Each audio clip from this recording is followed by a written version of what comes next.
Good evening, and welcome to the first night of the Cambie School Board Candidate Forums, brought to you by the Cambie Education Association in partnership with CTV Channel 5, the Canby Area Chamber of Commerce, Bridging Cultures Cambie, and the Canby Current.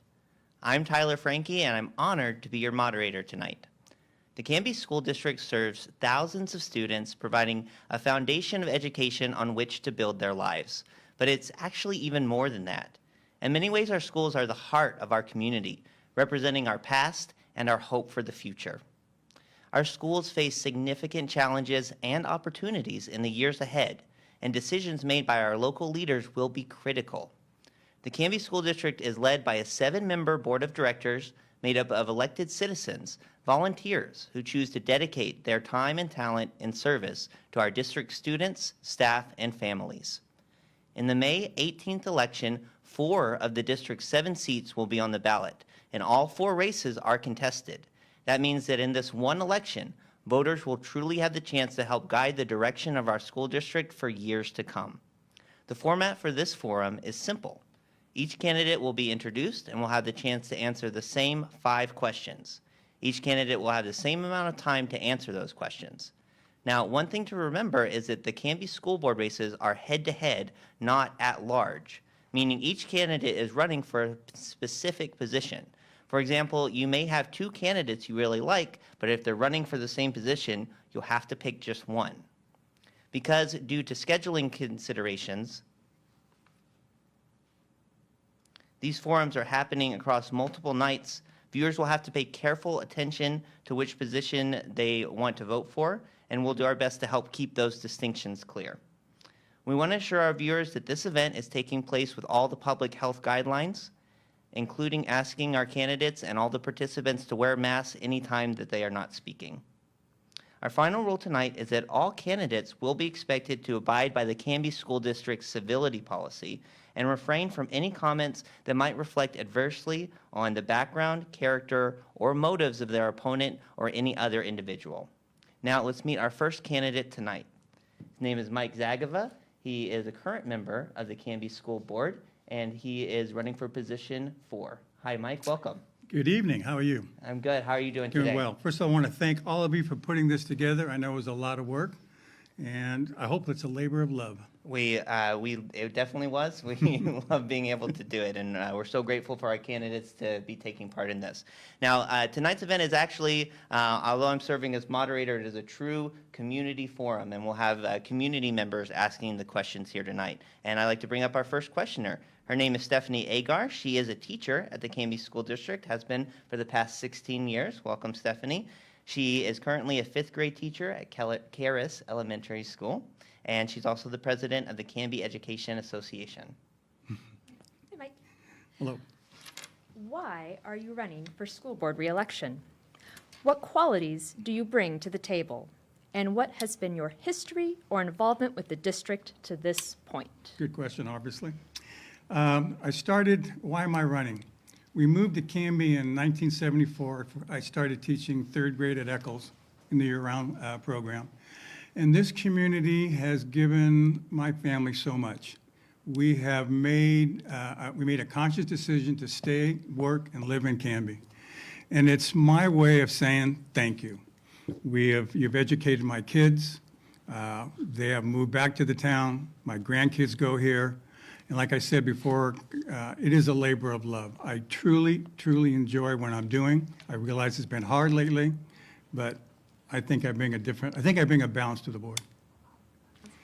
And the other question is, what has been your history or involvement with the district? Like I said, in 1974, I started as a 3rd grade teacher.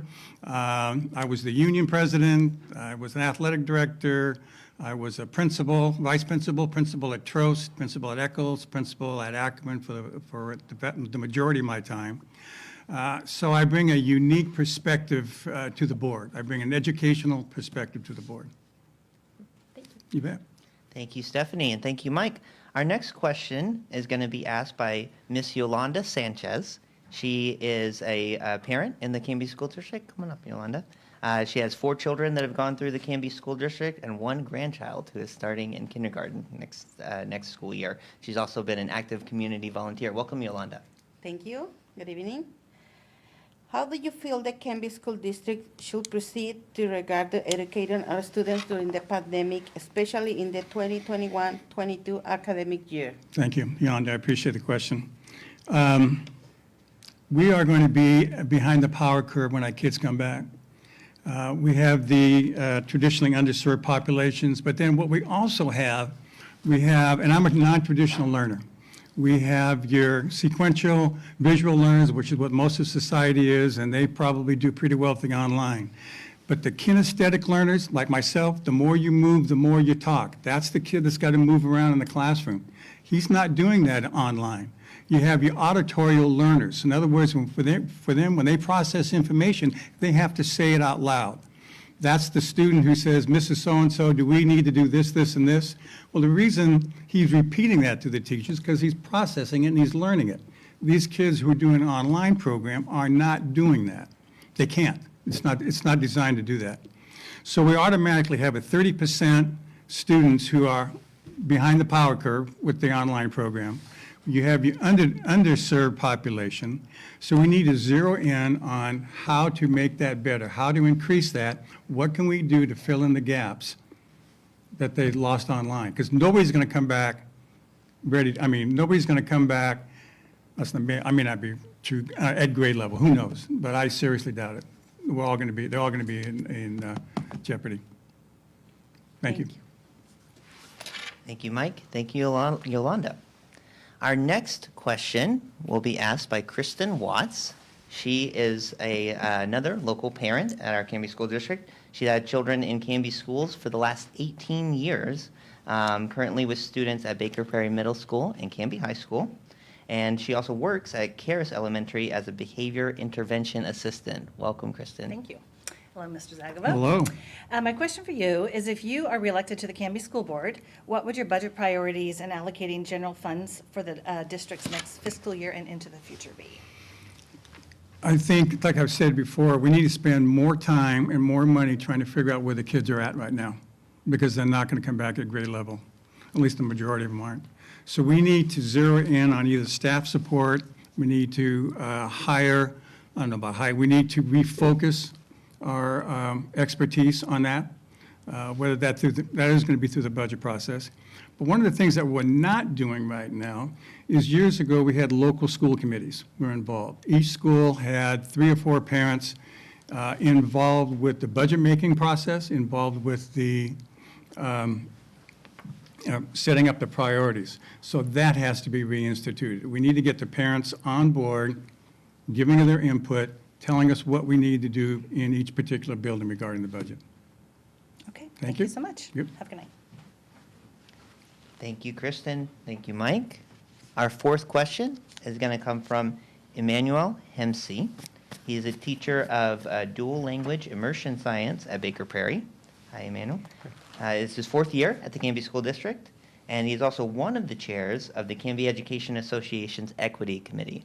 Welcome. Thank you. And when I talked to you about my bio, I forgot to mention I also have 2 sons at Canby High School. Oh, okay. So sorry about that. That's okay. It's not my fault. No. Hi, how are you today? I'm fine, thank Great. you. So my question for you is, if you are elected, how will you ensure that the viewpoints of the entire Canby community are represented in educational decisions, especially those of historically underserved populations like our Latinx community, which represents nearly 1/3 of our district students and families? How will you ensure that all students feel safe and accepted, regardless of their race, their color, their religion, their gender identity, their sexual orientation, their ability, or their national origin? Thank you. It's, I'm going to address the Latinx community first, and then we'll talk about the students. It's easy for a white male to sit there and say, yeah, everybody's going to be fine. I don't know that. So the only way that I know that is I need to ask questions. And I need to have somebody who can sit there and say, Mike, you're on target, you're not on target, you need to shift left, or you need to shift right. Because I may not understand it. I don't understand the culture. I work hard to try to understand it, but it's, it's not me. But I need to listen. I need to listen with both ears rather than, partially. Anyway, and then, as it deals with the children, When the kids walk into the school, I don't care who you are, all kids need to be welcome. All students need to be valued. All students need to feel safe. They need to know that the adults in that building are working as hard as they can for their betterment. They need to know that they're challenged, that they're safe, walking down the halls, whatever, in the bathrooms, whatever. It doesn't matter who they are. All kids belong. Thank you very much. I appreciate it. Thank you, Emmanuel. Thank you, Mike. Our final question for Mr. Zagava is going to come from Kyle Lang. He's the director of the Canby Area Chamber of Commerce and didn't give me anything else to say here, so I'm just going to take the liberty of adding that he's a pillar of the community. 1994, author, 1994 grad of Canby School District. fashion Pillar of trend- the community. Fashion trendsetter. Pillar. Right. Competitive breakdancer. And Yeah, we'll end the that. bio there. Right. Mr. Zagava, thank you for allowing me this moment. In closing, why do you believe Canby School District voters should choose you? Also, please feel free to use this time to share any final thoughts. I think what I do, I think I bring a balance to the board with my educational background. I talked to you about being a teacher, principal, whatever. I taught at Concordia University as an adjunct professor. Taught organizational change, ed leadership, classroom management, supervised practicum and students and admin students. I think the board does not need an entire board of educators, but they need a balance. They need somebody who knows, okay, if I make a decision, how's that going to affect that third grader in that third grade class? How's it going to affect that first grade teacher? Or how is it going to affect that high school student who wants to get who's working for a scholarship? Those are the things that I would bring to the table. I understand when the decision's made here, how does it trickle down? You know, what happens? You talk about any other particular thoughts that were discussed tonight. Some of the things, I don't know if it's discussed tonight, but I know people have been talking about test scores. So I want to make something really clear where I stand on test scores. I am opposed to the high-stake testing of our students by ODE. Teachers spend at least 3 weeks per year, 1 week per math or 1 week per reading, trying to assess where they're at. They don't need that detail of information. Assessment, absolutely. We need to know what we're doing. But to put them through that ringer every single year is wrong. And what I've done with my own kids, my own grandkids, I've told them to opt out. So when people talk about test scores, we need to talk about what type of test scores and how they're given. So, and with that, I don't have, I mean, I would love to have questions, but, Right. you know, Right. ad lib questions or whatever, but this is definitely not what I anticipated, coming in here with lights. Oh, okay. How are we going to deal with this one now? Right. So anyway, but I did- appreciate it, President. You did great, Mike. That's a good point. It would maybe be appropriate to take this time just to share how any viewers can contact you if they have other questions for you, You bet. You bet. that weren't addressed tonight. I appreciate that. I do have, I don't have a PAC. I am not asking for money. I have a tough time with that.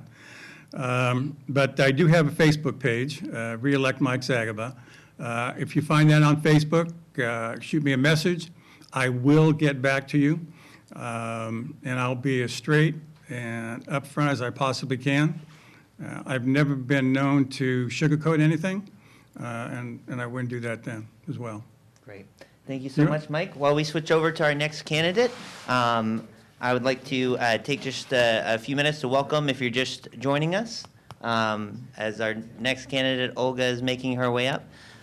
We are grateful to our sponsors tonight, Cambie CTV Channel 5, who's hosting us and has done so much work to make this broadcast work out technically.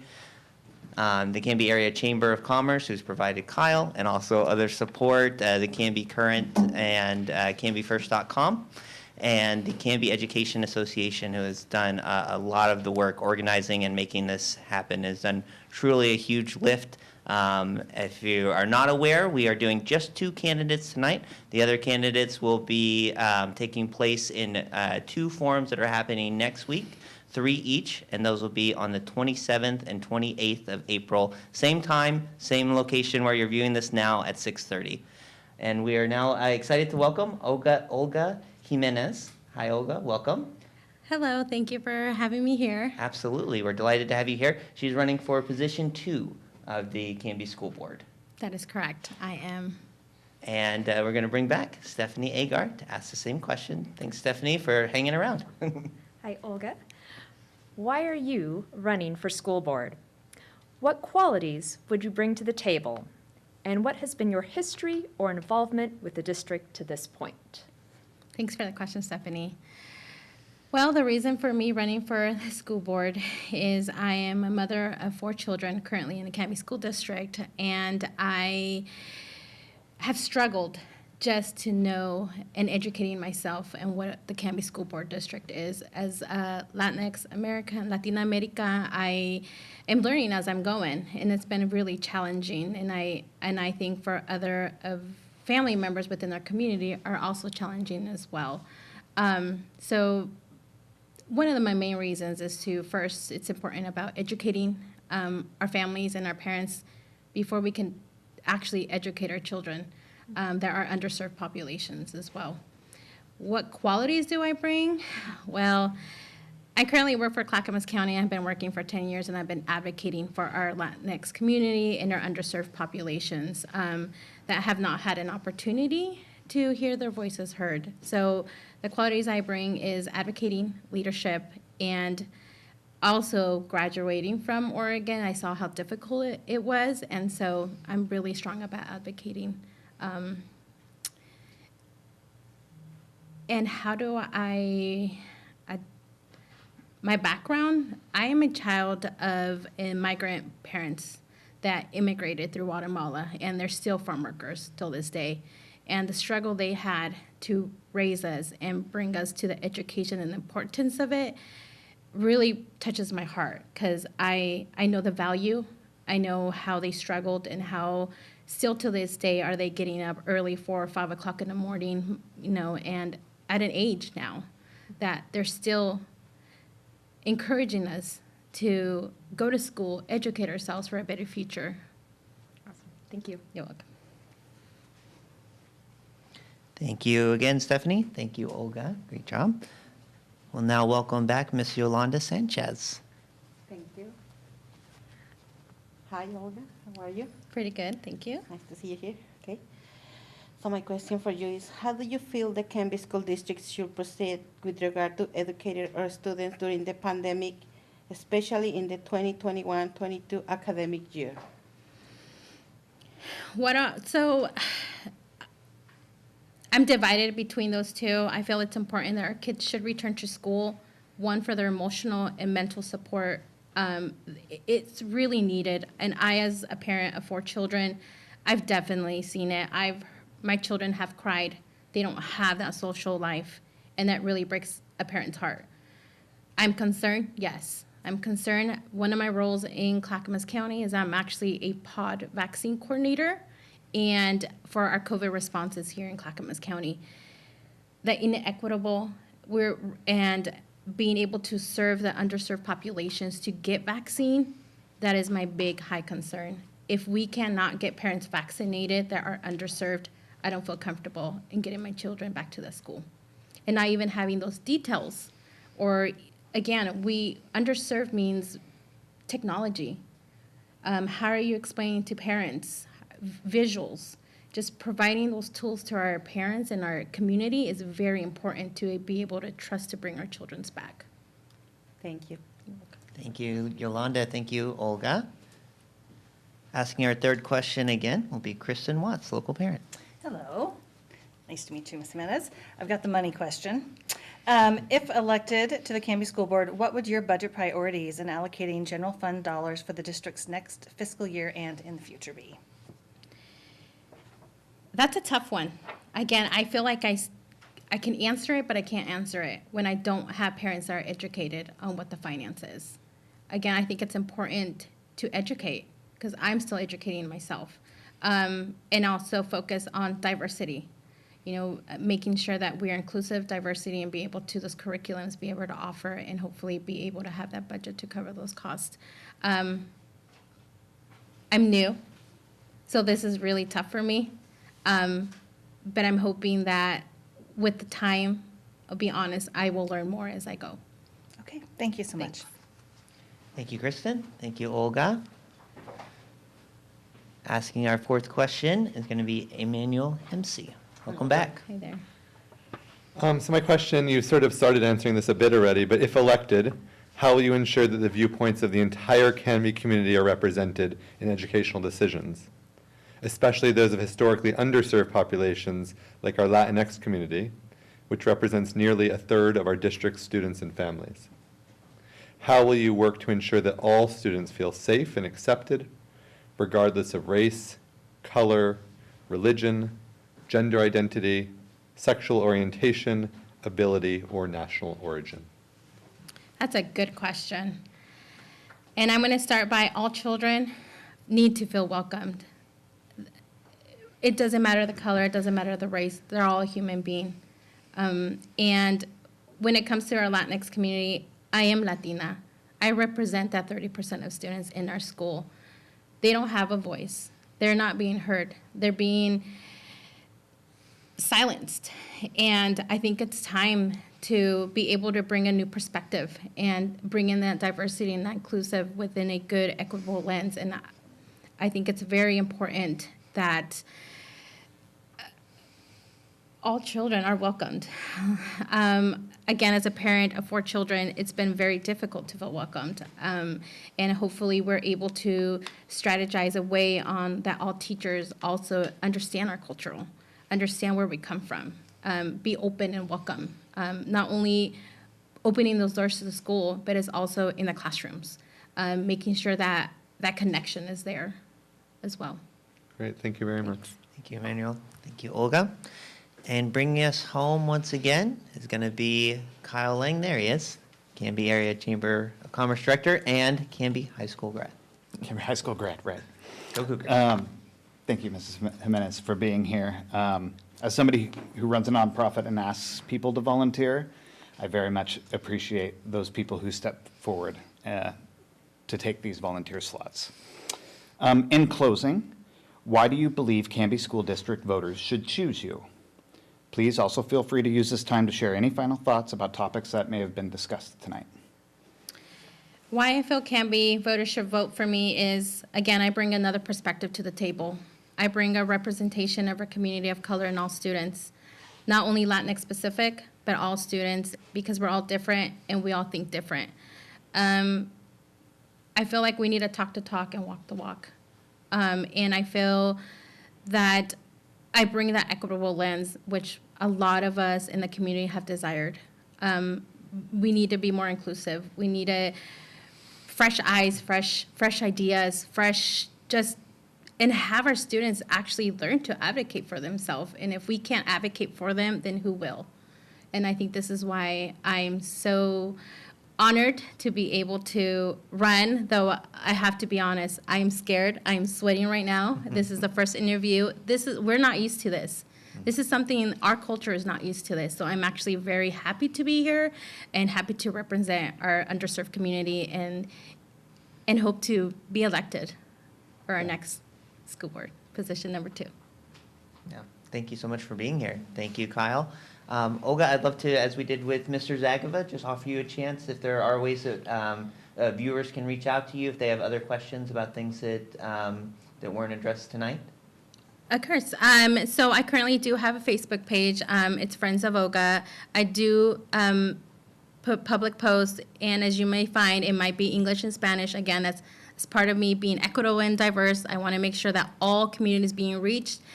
I hope I can have other languages as well, but I'm not there yet. But again, it's kind of one of my strengths in making sure everyone is covered. As donations, I know I've had a lot of requests for yard signs. I have to be truth and honest. I'm learning as I'm going. And I am trying to do whatever I can to get yard signs. I will respond as much as I can. And I can be reached at Friends of Olga at Facebook. Great. Thank you, Olga. Well, that concludes tonight's forum. I want to call attention to the tremendous work of local organizations who made this event possible: the Cambie Education Association, the Cambie Area Chamber of Commerce, Bridging Cultures Cambie, the Cambie Current, and CambieFirst.com, and CTV Channel 5, who are hosting us tonight and doing a great job. Finally, thanks to all the candidates for participating. We appreciate that every single one of these candidates has a desire to serve our district and help make difficult decisions they feel would be in the best interests of students and families. We're going to be back next week for 2 more forums, introducing the final 6 candidates. Those are going to be at 6:30, April 27th and 28th. Again, same location, same channel. Wherever you're watching this now, you'll be able to see those. April 27th is also going to be the deadline to register to vote for this election. You can find out more information about doing that or how to or actually do that at OregonVotes.gov. Thank you, Canby. Thanks for watching, and have a great evening.